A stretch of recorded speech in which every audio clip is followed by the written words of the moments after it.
L'objectif de ce module est de comprendre l'utilité et la structure d'un budget global.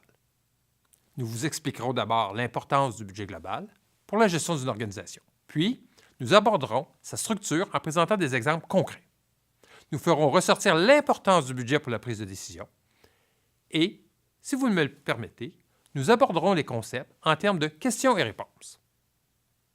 Donc, passons dès maintenant à la première question.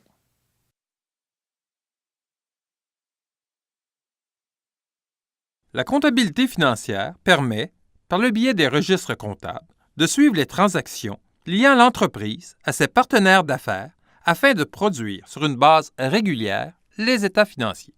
Pour sa part, le contrôle de gestion permet, par le biais d'outils d'analyse, d'examiner l'environnement de l'entreprise, de planifier la stratégie afin de maintenir ou d'améliorer la performance de celle-ci.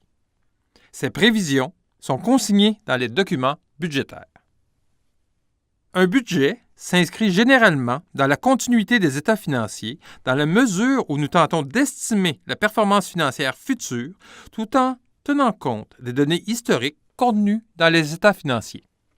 En général, le budget se fait en 3 étapes.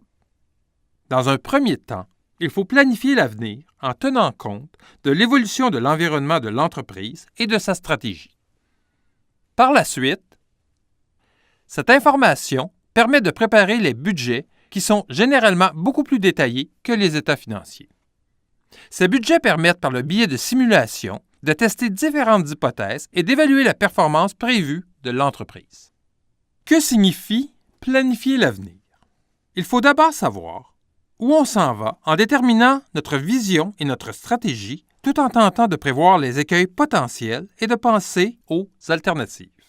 Par la suite, il faut préparer son coffre à outils en s'assurant d'avoir les connaissances pour calculer le coût de revient, évaluer la rentabilité des produits, élaborer les budgets, calculer les indicateurs de performance importants et comparer ces derniers avec les données pertinentes, que ce soit avec les données réelles de l'année en cours, les données historiques ou encore avec les données de son secteur d'activité. Enfin, il faut partager nos objectifs ainsi que notre stratégie avec nos proches collaborateurs. Maintenant, que signifie établir les budgets? Cela débute généralement par la planification des ventes. Il s'agit habituellement de prévoir le niveau de vente pour chaque gamme de produits, chaque territoire et chaque client.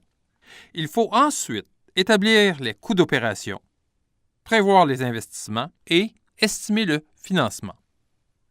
Enfin, il ne faut surtout pas oublier d'estimer l'impact des facteurs externes ainsi que l'impact de nos propres décisions sur notre budget. Enfin, que signifie évaluer la performance? En cours d'année, le budget servira de cible. Il vous permettra de vérifier que tout se déroule comme prévu en le comparant avec les résultats afin d'évaluer la qualité des décisions prises, de corriger le tir au besoin et d'identifier les nouvelles opportunités qui pourraient se présenter. Peut-on se passer d'un budget? Personnellement, je pense que non. Ce serait comme si vous aviez les yeux bandés pour conduire votre voiture. Comment savoir quelle direction prendre? Comment savoir à quelle vitesse rouler? Comment savoir si vous avez assez d'essence? Comment savoir si vous respectez les limites de vitesse? Et surtout, comment savoir si vous serez en mesure de vous rendre à destination? Vous ne prendriez pas ce risque en voiture. Alors, pourquoi le faire avec une entreprise?